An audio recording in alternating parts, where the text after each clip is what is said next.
Brooklyn Independent Television. Coming up on Brooklyn Review. An old church has partnered with a local restaurant to lend a helping hand and hot meals to Sandy victims as Brooklyn continues to storm back. An owner's plans to open a beer garden on 5th Avenue in Bay Ridge is causing noise concerns for some residents. I'm Sherry Carabin, and coming up on Brooklyn Review, I'll tell you what the owner is doing to put those fears to rest. And Brooklyn remembers a king.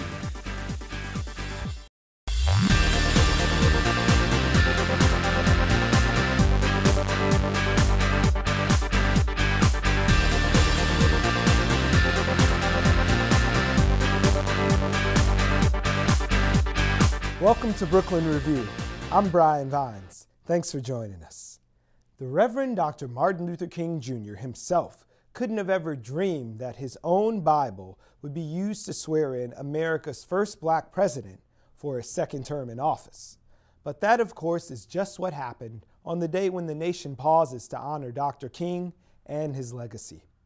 In Fort Greene, the Brooklyn Academy of Music hosted their 27th annual MLK Day observance. There were words and songs and a big screen view of history in action. Try to be looking at you. Try to be thinking you. I don't want to forget. New York City, take off the 76 Today we honor Dr. King's life and his service to humanity. Thanks to him, America is a far better place than it was before he began his civil rights crusade. As he worked for social justice, he instilled an abiding respect for all.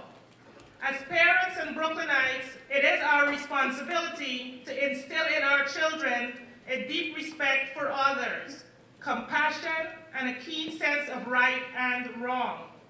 Let us also honor Dr. Martin Luther King's great legacy to us by instilling the value of service in the hearts and minds of our children. Martin Luther King and I were the closest of friends.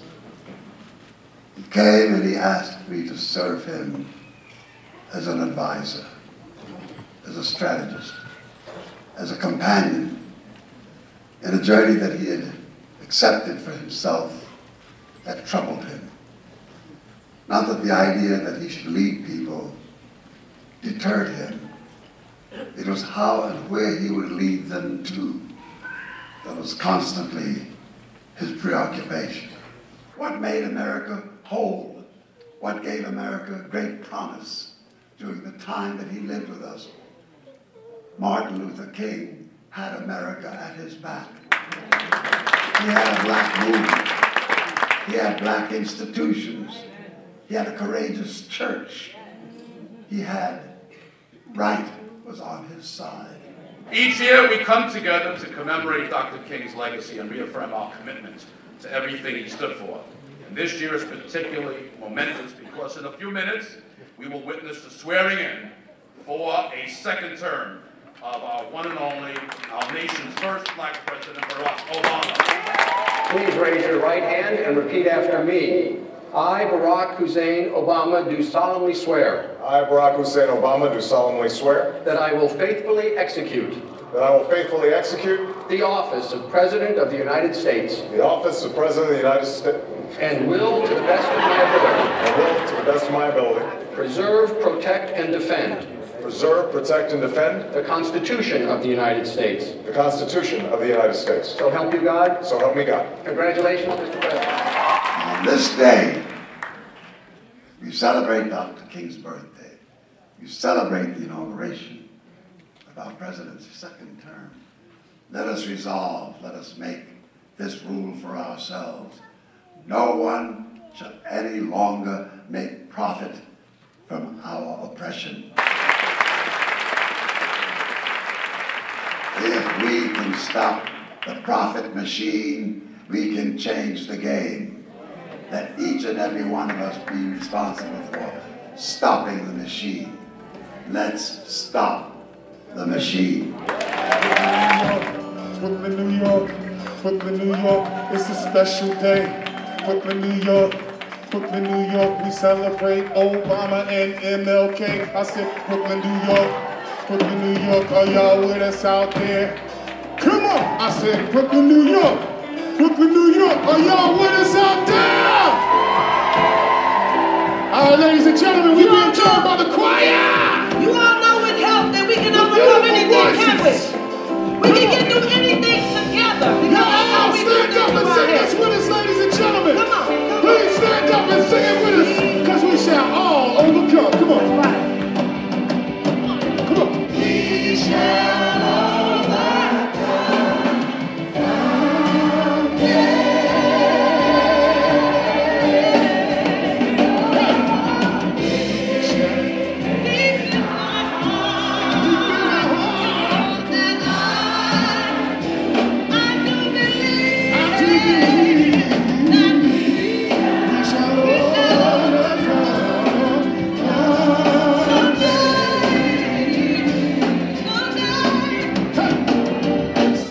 President Obama used the occasion of his inauguration to spur Americans to participate in a weekend of service. All over the nation, in the days leading up to the swearing in, people connected with their communities through collective works. Here in Brooklyn, the Sheepshead Bay High School opened its doors to a flood of volunteers who rolled up their sleeves to give the school a facelift. My nail polish, oh my God. Hammering nails does not seem like a female type of work, but this 17-year-old girl likes the challenge. Because it's fun, nobody else wants to do. And it's like, I know how to build something now. Benches and bookshelves these kids have constructed will be placed at the local hospitals, schools, and other communal areas of Brooklyn. This is part of the Sheepshead Bay High School Community Project in honor of Martin Luther King Jr. Here this holiday is a day on, not a day off. A day about service, that never really was something that I thought about until this project in general. Now I think that it's a day to just give back. Don't like hard manual labor? You can paint murals. This we can worry about a little later. You might want to cover up the rest of the space. Or even your friend's shoulder, all to make the school a more welcoming place. When they first walk in here, they're always like, no, I almost thought they had to be here. So I found out that it was voluntary. These kids actually wanted to come here. And you can tell they range from freshmen to seniors. And a lot of them had never met each other. They're now calling each other by their first names. You know, it brings them a lot more together in such a big school that they didn't even know a lot of the kids that they were working alongside. We've been planning this all year long. It's a day where we invite over 600 volunteers, in addition to the entire city of New York franchise. And here, what we do is we do murals. We just uplift the negativity that may have been in the school, and we just revamp it with positivity. Sheepshead Bay High was marred by a scandal last summer around inflated grades to failing seniors so they could graduate. And at events like this, the students and volunteers help keep the school afloat. In addition to building and painting, the kids have been raising money for families affected by Hurricane Sandy. Our school did a lot of donations and everything, and I was a part of all of that. We did a coat drive and a canned food drive, and we made presents like during Christmas to give to the children that couldn't get presents that were affected by Sandy. As for the day of service, the tradition will soon mark its 20th anniversary. The U.S. Congress designated the Martin Luther King holiday for this in 1994. For Brooklyn Review, this is Julia Vassi.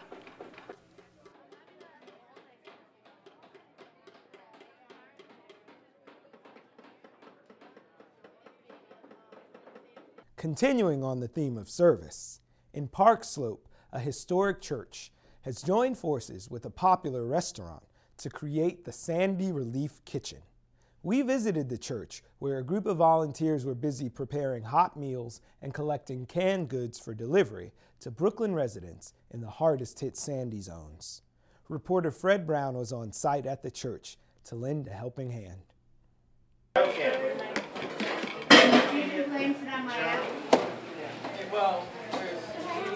We're standing right here in the Sandy Relief Kitchen of the old First Reformed Church in Park Slope. with Stephen, who is managing this whole process of the volunteers who are preparing all of these meals and then shipping them out to thousands of people in Brooklyn. And trying to knock the food out of this kitchen so it can get out to everybody else, which is really where all of our volunteers are doing things, making sandwiches, portioning things out, because there's only like 3 or 4 of us in the back there that are actually cooking. Can I get the mushrooms, please? Ah, you got it. Thank you, honey.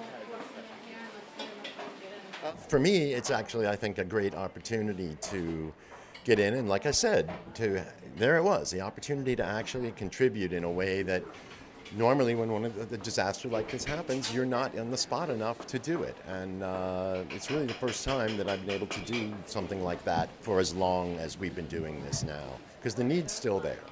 You know, we do hear from people coming back that it's still a mess and that there's still people who aren't getting hot food, and that, you know, when we send this out there, it's very much appreciated. Our stores still not open.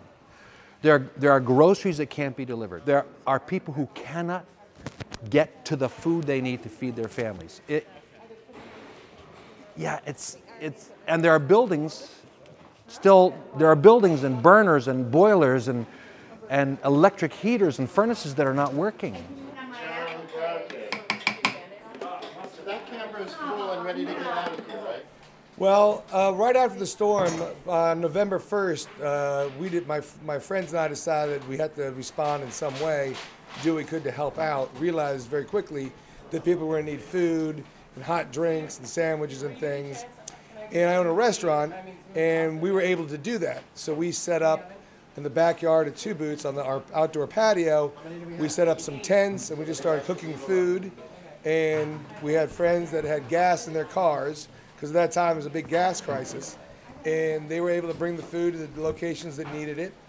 And it just kind of snowballed, and through Facebook we got more and more donations of food and volunteers, and it just took off. A lot of people think that everything's taken care of because everyone has electricity back, but it's not necessarily the case. I feel like people have to help others. People have to contribute. I was feeling angry that some people weren't. I'm angry that we're not us, but that it's not in the news anymore, the urgency, the needs. You know, people live their lives, they go back to work, they go back to having fun, and that's great. I'm not saying don't do that, but there are people out there who need help. There are people out there who are just like us. It could happen to us. And it's that stark reality that motivated Pastor Daniel Meter to team up with Two Boots Restaurant in Park Slope by opening up the doors of his church as a sanctuary for volunteers and also the main operational facility for the kitchen. We're not a huge congregation, but we've got this big facility. And we realize that part of our job is not so much that we have to do the service, but that we provide the place and opportunity for people to do the service. So it's kind of like we're the conductor and they're the orchestra. The congregation's the conductor, and all these people from whatever race, religion, they're the orchestra. So basically, I think to date, the numbers now are almost 100,000 that we've served since the storm. And on the days that we serve, that we're open, we have locations in sort of 5 areas. So we do 4 or 5 areas. And we're serving between 850 to, I'd say, 1,100 hot meals. Today, our numbers are even more than that. I think I have to do the final count, but maybe around 1,200 or 1,300. And so what's really important is you have a clear method. You know, we call them the day before, say, like, how much food do you think you're going to need? But that might change, right? Every day, like, we've had the mayor try to close down some of these sites. It's been really hard for our site leaders. And I've been talking to them for 70 days. You know, so they know the Hurricane Sandy Relief Kitchen, like when we say we're going to deliver food, we're going to. First of all, I think the day of service is a wonderful thing. I feel inspired by our President and First Lady that they would support such a thing, particularly around Martin Luther King. We should probably make more days like this. If they're feeling hopeless, what I know about this borough and the people in it is that help is on the way. For Brooklyn Review, I'm Fred Brown.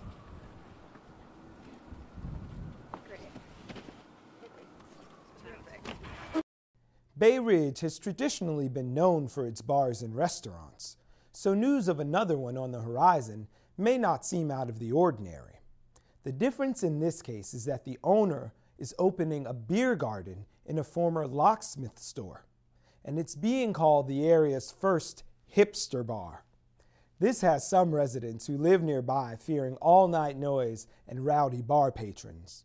The owner, who has 2 other businesses on 3rd Avenue, says his intentions are being misrepresented, and he's doing whatever he can to make sure that disturbances are minimal. Here's Sherry Carabin. It may be an empty backyard right now, but it's generating a lot of anxiety in this Bay Ridge neighborhood as word spreads of the owner's plans to open a beer garden on 5th Avenue between 92nd and 93rd Streets in the storefront once occupied by Bridgeview Locksmiths. We have enough noise here already, with the traffic. We have enough bars here, I believe, to serve the Even more area. upsetting to some, the Lockyard, as it will be called, is being branded the first hipster bar to open in Bay Ridge. The backyards all intersect, and if my neighbor 3 doors down plays her little boom box in her kitchen, my windows will vibrate. So the idea that there's going to be a live band playing just a few yards away, and it's literally, just several hundred feet from my back door, and that type of music is going to be at that kind of decibel coming in all summer long. It's disconcerting. What we're looking to do is going to be, civilized people having a nice drink on a nice spring night or summer night. I'm not saying that there'll never be noise. That's just impossible to predict. But what we're looking to do as far as what we're putting on the table for people to come in as far as patrons is not that. Some of the media outlets are portraying this place as the next hipster bar in Bay Ridge, just like in Williamsburg, with music that will blare till all hours of the night and disturb the neighbors. Where did they get this idea? There was a Wall Street Journal article written about Bay Ridge and about how people were from that would traditionally go to like a Williamsburg or a Red Hook or a Bushwick or a Park Slope, how hipsters were now coming into Bay Ridge for the first time. And what I had said in the subsequent article that followed after the Wall Street Journal article in one of the local papers was that I wanted to build something where we Bay Ridge people didn't have to go to those neighborhoods. Not that there's anything wrong with going to those neighborhoods, but why can't we have something like that here? And it kind of got twisted around to I was opening a hipster bar to bring hipsters. Casatelli already owns the Kettle Black and the Ho Bra taco joint on 3rd Avenue between 86th and 87th Streets. He says he's always been a good neighbor and the Lockyard will not be an exception. I'd rather be somewhere for 30 years as a good neighbor than 5 years as a bad neighbor where I'm constantly arguing with people. What I want this to be really is like a little park where people can come and have a beer and not worry about crazy music and people, like a pickup scene, We want people to be able to come back here and relax and Although enjoy he's themselves. still awaiting his license, the Lockyard is expected to sell American beers and wines along with food ranging from hot dogs and knishes to sausages. In addition to the beer garden, there will also be a small bar inside the restaurant. Casatelli says he has agreed to close his outdoor operation by midnight on weekdays and 1 a.m. on the weekends, and he has no plans to blast loud music. The music that I did end up being allowed to have is like little teacup speakers at each table, which is really, whether we even do that or not, is He's still also up in the putting air. up a wall to help block the sound. A 6-foot wall by law is what we're required to have. Here it is. So from here up is going to be planted trees, 6-foot trees. So it's going to reach almost to the top of that wall. So you won't even see those houses. They won't be able to see in here. It's going to give a nice sound break. There'll be flowers in here. Little bench here if someone wants to sit down, have a beer, have a drink. This is going to be made to look like old carriage houses in New York, like from downtown Brooklyn. There'll be an awning. There'll be like the smokers enclosure as well. So it's it's an open area, but it will be covered in, you know, inclement weather?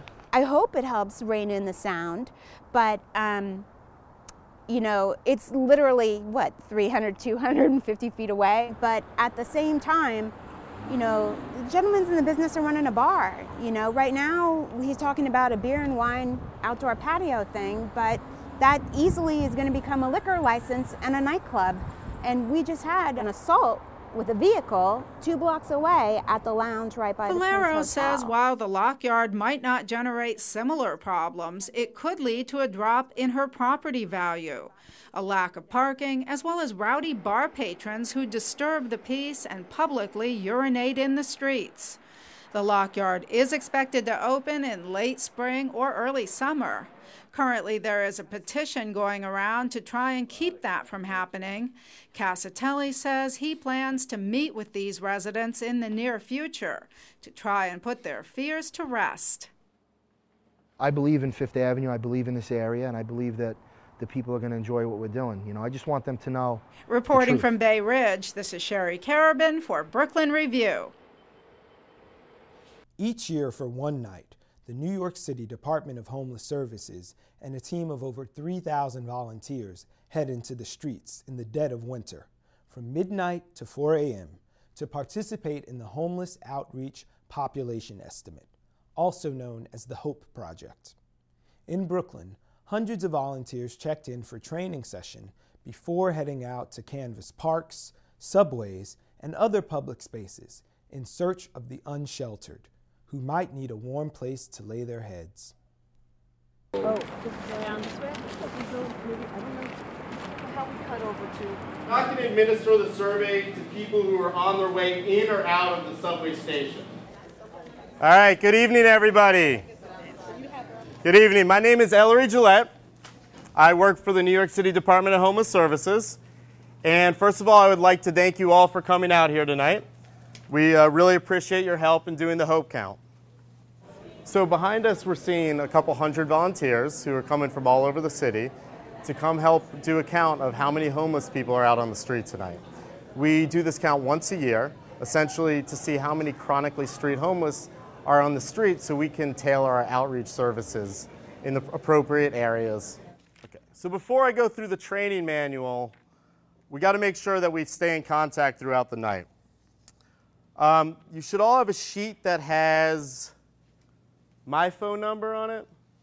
A lot of these volunteers have been here many years in a row, so a lot of them know the routine, but we want to make sure that everyone's doing this correctly because this is a very important part for the Department of Homeless Services and for the City of New York. The point of this whole thing is to get a number of people who are living on the street. We're trying to get an accurate count. It's not to do outreach services, although we will provide outreach to the street homeless clients that you find. That's 9th Street. It's on 9th Street. So each year we've seen the number of volunteers grow from a few hundred to several thousand people. So it's an interesting volunteer event because it's in the middle of the night, it's cold. We've had really crazy cold nights, some that not so cold. But to go out in the middle of the night in January, the idea is that that people are living out on the streets in the middle of the night. And so it gives you a chance to go out and see what the need is. It gives people an opportunity. There's a lot of people who feel like, I don't want to just give change to somebody on the subway. I don't want to just, I want to have an opportunity to participate, give back a little bit to and deal with the homeless issues in the city. So it gives them a simple way of contributing, volunteering in their own community. Guys, any problems, call me. Lee, anything happens, call me. So I work with the chronically street homeless, people who have been homeless for a very long time in their life, and I've learned a lot. A lot of these people are in a place that requires strong will to live, and a lot of independence, a lot of they don't want to compromise. And even though they may be down on their luck, that doesn't mean that they don't have any pride. And so I've learned a lot from our clients about how to have pride in every situation in life. Both sides of this street.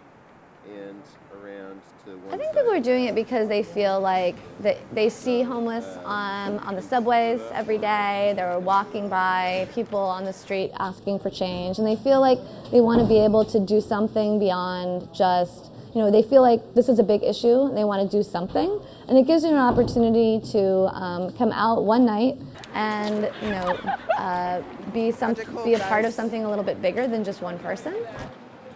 I have a background in public health.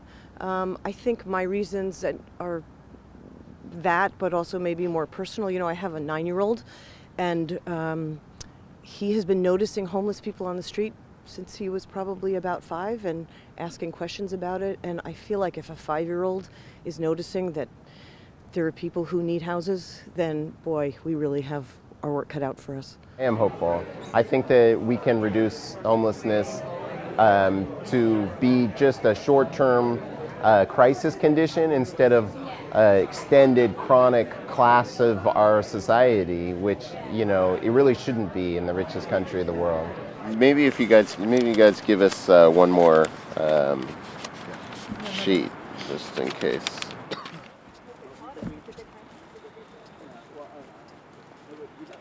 That brings this Brooklyn Review to a close. We hope you were at least a little bit inspired to get out and start doing good right in our own community. And if you need a little bit more inspiration, you can always watch the episode again by visiting us at our home on the web at bricartsmedia.org. We're also on Facebook, iTunes, YouTube. You can even send me a tweet. So why don't you do that? Until next time, bye now.